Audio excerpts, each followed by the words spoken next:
A very good morning, my dear viewers. Welcome to my YouTube channel. This is Arun Reddy here.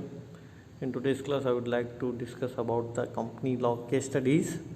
So the question is, Mr. Anil is a technocrat want to form a company under Company Act 2013. So company ಕಾಯ್ದೆ 2013 ನಿಯಮದಂತೆ ಅನಿಲ್ ಅನ್ನುವರೊಬ್ಬರು ತಂತ್ರಜ್ಞಾನಕ್ಕೆ ಸಂಬಂಧಪಟ್ಟಂಥ ವ್ಯಕ್ತಿಗಳಾಗಿರುತ್ತಾರೆ. So ಈ want his company to be registered with a share capital of 50 lakh. So ಅವರು ತಮ್ಮ company registration ಆಗಬೇಕಂತ ಬಯಸ್ತಾರೆ. ಅದರ 50 lakh ಕ್ಯಾಪಿಟಲ್ ಮುಖಾಂತರ that is divided 5000 shares of 1000 each. So 5000 shares face value 1000 ಇದೆ. So of these shares 4999 shares are held by Mr. Anil and one share is held by Mr. Anil's wife Basanti. Okay, so ಒಂದು ಶೇರನ್ನು ಅವರು Anil wife ಅವರು ಹೊಂದಿದ್ದಾರೆ. Question ನೋಡ್ರಿ ಇಲ್ಲಿ ಏನಿದೆ ಅಂತ. Whether Anil can register under company act 2013. Company ಕಾಯ್ದೆ ಅನ್ವಯ ಅವರು ನೋಂದಾವಣೆ ಮಾಡಬಹುದೇ? First question. Second thing, what type of company ಈ ಕ್ಯಾನ್ ಫಾರ್, ಯಾವ ಪ್ರಕಾರದ ಕಂಪ್ನಿಯನ್ನು ಅವರು ಹೊಂದಬಹುದು. ನಂಬರ್ 3, ಸ್ಟೇಟ್ ಇಟ್ಸ್ ಫೀಚರ್, ಅದರ ಲಕ್ಷಣಗಳನ್ನು ಬರೆಯಿರಿ ಅಂತ question. So the answer is Mr. Anil is a technocrat, can form a company under section 2 subsection 62 of Company Act 2013. ನೋಡಿ, ಅನಿಲ್ ಅವರು ಕಂಪ್ನಿ ಕಾಯ್ದೆ 2 ಸಹ ಕಾಯ್ದೆ 62 ಕಂಪ್ನಿ ಕಾಯ್ದೆ 2013 ಅನ್ವಯ ನೋಂದಾವಣೆ ಮಾಡ್ಬೋದು. ಸೊ ಕಂಪ್ನಿ ಕಾಯ್ದೆ 2013 ಅನ್ವಯ ಸೆಕ್ಷನ್ 2 ಸಬ್ಸೆಕ್ಷನ್ 62 ಪ್ರಕಾರ ಅವರು ರಿಜಿಸ್ಟ್ರೇಷನ್ ಮಾಡ್ಬೋದು. Second thing, what type of company can ಈ form? The answer is he can form a one-person company, OPC ಅಂತ ನಾವಲ್ಲಿ ಕರಿತೀವಿ. Because at it is mentioned in the bracket below the name of such company. ನೋಡಿ, 1-person ಕಂಪ್ನಿನ start ಮಾಡ್ಬೋದು. Private company ಮಾಡಬೇಕಾದ್ರೆ minimum 2 ಜನ ಇರಬೇಕು, ಯಾಕಂದರೆ ಮ್ಯಾಕ್ಸಿಮಮ್ ಶೇರ್ ಅವರ ಹೊಂದಿದ್ದಾರೆ ಅಂದ್ರೆ. So he can start 1-person company. ನಾವು what are the features of 1-person company ಅಂತ ನೋಡೋದಾದರೆ, 1-person company is only incorporated as a private limited company. So ಅದು ಕೂಡ ಪ್ರೈವೇಟ್ ಲಿಮಿಟೆಡ್ ಅಂತ ಕನ್ಸಿಡರ್ ಆಗುತ್ತೆ. ಆದರೆ ಪ್ರೈವೇಟ್ ಲಿಮಿಟೆಡ್ ಆಗಬೇಕಾದ್ರೆ 2 ಇರಬೇಕು. Okay, next, only the resident which are naturally born in India and which is person lived in India for 182 days or more during the previous year he can be the person under the company act ಅಂತ ನಾವಲ್ಲಿ ಹೇಳ್ಬೋದು.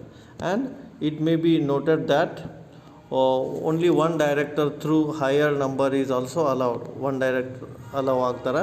And the word 1-person company must be mention below the name of company. Company ಹೆಸರು ಮುಂದೆ 1-person company ಅನ್ನೋ ಹೆಸರನ್ನು ಅವರು mention ಮಾಡಬೇಕಾಗತ್ತೆ. And any exemptions are allowed from holding board meeting. So board ಮೀಟಿಂಗನ್ನು ಹೊಂದುವುದು ಅವರು ಎಕ್ಸಾಮ್ಷನ್ ಕೊಟ್ಟಿರ್ತಾರೆ. And some advantage of 1-person company are there is no need for holding annual general meeting for a first director. So ಪ್ರಥಮ ನಿರ್ದೇಶಕನು ಯಾವುದೇ ತೆರನಾದಂಥ ವಾರ್ಷಿಕ ಸಭೆಯನ್ನು ನಡೆಸುವ ಅವಶ್ಯಕತೆ ಇಲ್ಲಿ ಬರೋಂಗಿಲ್ಲ. And single person is entitle to incorporate a maximum 5 1-person company. ಒಬ್ಬ ವ್ಯಕ್ತಿ 5 ಕನಿಷ್ಠ ಏಕ ವ್ಯಕ್ತಿ ಕಂಪ್ನಿಯನ್ನು ಹೊಂದಬಹುದು. ಆಮೇಲೆ 1-person company have required to comply with all provisions applicable to private company. Private ಕಂಪ್ನಿಗೆ ಏನೇನು ಅಪ್ಲೈ ಆಗ್ತಾವ ಆ ಎಲ್ಲ ರೂಲ್ಸು 1-person ಕಂಪ್ನಿಗೆ ಅಪ್ಲೈ ಆಗ್ತಾವೆ ಅಂತ ಹೇಳ್ಬೋದು. So next case study is Bemco limited, ಅಂದರೆ ಪಬ್ಲಿಕ್ ಕಂಪ್ನಿ. ಇದು Bemco limited is a listed company, ಅಂದರೆ ಅದು ಒಂದು ನೋಂದಾಯಿಸಲ್ಪಟ್ಟ ಕಂಪ್ನಿ ಆಗಿದೆ. With a capital of 150 crore and with a turnover of 500 crore. ನೋಡಿ, ಅದರ ಕ್ಯಾಪಿಟಲ್ 150 crore ಇದೆ, ಟರ್ನ್ ಓವರ್ 500 crore ಇದೆ. And does not have a woman director so far, ಅಂದರೆ ಆ ಕಂಪ್ನಿಯಲ್ಲಿ ಮಹಿಳಾ ನಿರ್ದೇಶಕರು ಇಲ್ಲ. So that register has rise an objection and has inform to appoint 1 women director. ಆದರೆ ನೋಂದಾವಣಾಧಿಕಾರಿ ಏನು ಮಾಡ್ಯಾರಂದ್ರೆ ಅವ್ರಿಗೆ ಆಬ್ಜೆಕ್ಷನ್ ಮಾಡಿದಾನೆ. ಸೊ ಒಬ್ಬರು ಮಹಿಳಾ ನಿರ್ದೇಶಕರನ್ನು ನೇಮಿಸ್ರಿ ಅಂತ ಹೇಳ್ತಾರೆ ಅವ್ರಿಗೆ. ಸೊ ಅಲ್ಲಿ ಕ್ಯಾಪಿಟಲ್ 150 crore ಇದೆ, ಟರ್ನ್ ಓವರ್ 500 crore ಇದೆ. ಸೊ ಕ್ವಶನ್ ಏನು ಅಂದರೆ, first one, whether register is right for objection ಅಂತ, ನೋಂದಾವಣಾಧಿಕಾರಿಯು ಸರಿಯಾಗಿದ್ದಾನೆಯೇ ಆಬ್ಜೆಕ್ಷನ್ ಮಾಡಲಿಕ್ಕೆ ಅಂತ ಫಸ್ಟ್ ಕ್ವಶನ್. ಆಮೇಲೆ second question, why the company has appoint woman director as a one of its director. ಯಾಕೆ ಕಂಪ್ನಿಯವರು ಮಹಿಳಾ ನಿರ್ದೇಶಕರನ್ನ ನೇಮಿಸಬೇಕು ಅಂತಿದೆ ಕ್ವಶನ್. ಸೊ ಆನ್ಸರ್ ನೋಡಿರಿ, ರಿಜಿಸ್ಟರ್ ಈಸ್ ಅ ರೈಟ್. ನೋಡಿರಿ, register is a right to rice the objection of not having woman director under rule number 3 of company act 2014 ಅಂದರೆ appointment and qualification of director should be there. ಅಂದರೆ ಪ್ರತಿಯೊಂದು ಕಂಪ್ನಿದವರು ಮಹಿಳಾ ನಿರ್ದೇಶಕರನ್ನು ನೇಮಿಸುವುದು ಕಡ್ಡಾಯವಾಗಿದೆ. ಹಾಗಾಗಿ registrar ಹೇಳಿರೋದು correct ಇದೆ ಅಂತ ನಾವಲ್ಲಿ ಹೇಳ್ಬೋದು. So registrar argument is right because you must and should appoint the woman director in your company place ಅಂತ ನಾವಲ್ಲಿ ಹೇಳ್ಬೋದು. ಸೊ ಸೆಕೆಂಡ್ ಕ್ವಶನ್ಗೆ ಆನ್ಸರ್ ನೋಡಿರಿ. Yes, Bemco limited has appoint woman director under rule number 3 of company act 2014 and following company will appoint at least one woman director. ಕೇವಲ ಒಬ್ಬರಾದರೂ ಮಹಿಳಾ ನಿರ್ದೇಶಕರನ್ನ ನಾವು ನೇಮಿಸಬೇಕು. ಯಾವುದಂದ್ರೆ it is a listed company, ನೋಂದಾಯಿಸಲ್ಪಟ್ಟಂಥ ಕಂಪ್ನಿದವರು ನೇಮಿಸಬೇಕು. And it is a public company having paid up capital of more than 100 crore. Public company 100 crore paid up capital ಹೆಚ್ಚಿದ್ರೆ ಅವರು ವುಮನ್ ಡೈರೆಕ್ಟರ್ನ ನೇಮಿಸಬೇಕು. And the turnover of 500 crore or more. Turnover 500 crore ಜಾಸ್ತಿ ಇದ್ದರೆ ಅವರು ನೇಮಿಸಬೇಕು. This is the question. So overall woman director appointment is necessary ಅಂತ ನಾವಲ್ಲಿ ಹೇಳ್ಬೋದು ಈ ಕ್ವಶನ್ ಒಳಗೆ. ಕ್ವಶನ್ ನಂಬರ್ 7 ನೋಡಿರಿ, case study. Fortuner limited is a listed company. ಅಂದರೆ ಅದು ಒಂದು ನೋಂದಾಯಿಸಲ್ಪಟ್ಟ ಕಂಪ್ನಿ, ಪಬ್ಲಿಕ್ ಕಂಪ್ನಿ ಇದೆ. And it is having a paid up capital of 50 crore, ಬಂಡವಾಳ 50 ಕೋಟಿ ಇದೆ.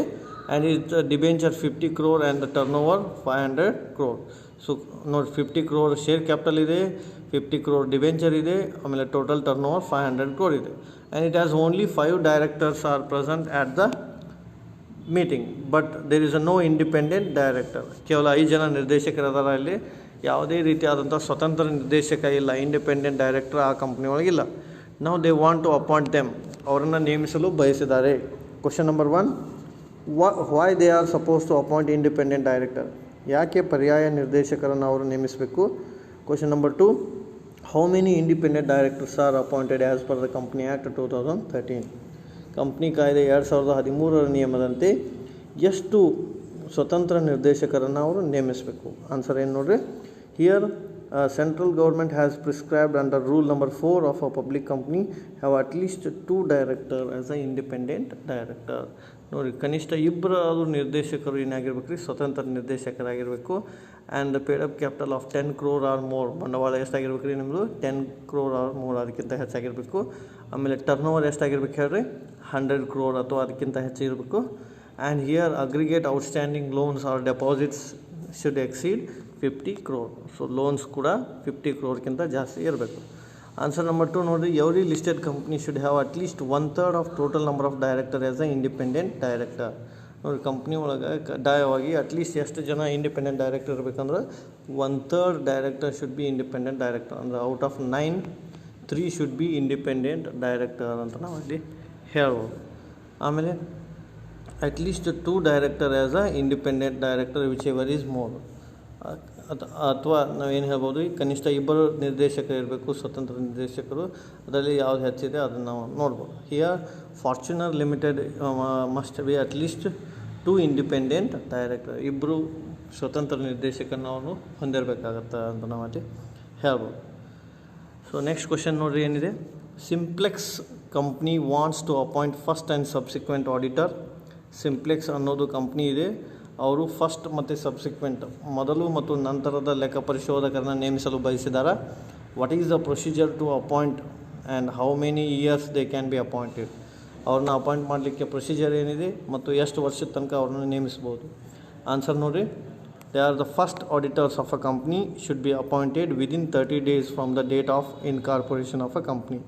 ನಾವು ಯಾವಾಗ ಕಂಪ್ನಿ ನೋಂದಾವಣೆ ಮಾಡ್ತೇವಲ್ಲ, ಆ ನೋಂದಾವಣೆ ಮಾಡಿದ 30 ದಿನಗಳವಾಗಿ ಪ್ರಥಮ ಲೆಕ್ಕ ಪರಿಶೋಧಕರನ್ನು ನಾವು ನೇಮಿಸಬೇಕು. And that is appointed by the board of director. ಅವ್ರನ್ನ ಯಾರು ನೇಮಿಸಬೇಕು ರೀ? ನಿರ್ದೇಶಕ ಮಂಡಳಿ ಅವ್ರನ್ನ ನೇಮಿಸಬೇಕು. If the board is fail to appoint one, then the member of company should appoint first auditor. So ಬೋರ್ಡ್ನವ್ರು ಏನಾದರೂ ಫೇಲ್ ಆದರು ಅಂದ್ರೆ ಮೆಂಬರ್ನವ್ರು ಏನು ಮಾಡ್ಬೇಕು ರೀ? ಅವರನ್ನು ಅಪಾಯಿಂಟ್ ಮಾಡಬೇಕು. ಇದು first case. Next, here an extraordinary general meeting in 120 days from the date of incorporation. Company ನೋಂದಾವಣೆಯಾದ 120 ದಿನಗಳಾಗಿ ನೇಮಿಸಬೇಕು. And in relation with subsequent director, ನಂತರದ ನಿರ್ದೇಶಕನಿಗೆ ಸಂಬಂಧಪಟ್ಟಂಗೆ, here subsequent director is appointed by the annual general meeting by the member of company and he shall hold the office for 5 years. ನೋಡಿರಿ, ಇಲ್ಲಿ subsequent ಡೈರೆಕ್ಟರನ್ನು ನೇಮಿಸಬೇಕಾದ್ರೆ AGM ಕಂಡಕ್ಟ್ ಮಾಡಬೇಕು, annual general meeting so ಆ annual general ಮೀಟಿಂಗ್ದ rule ಏನಪ್ಪ ಅಂದ್ರೆ 5 ಇಯರ್ಸ್ವರೆಗೂ ನಾವು ಅವರನ್ನು ನೇಮಿಸಬಹುದು. Okay, these are some case studies. So remaining case study will discuss later on.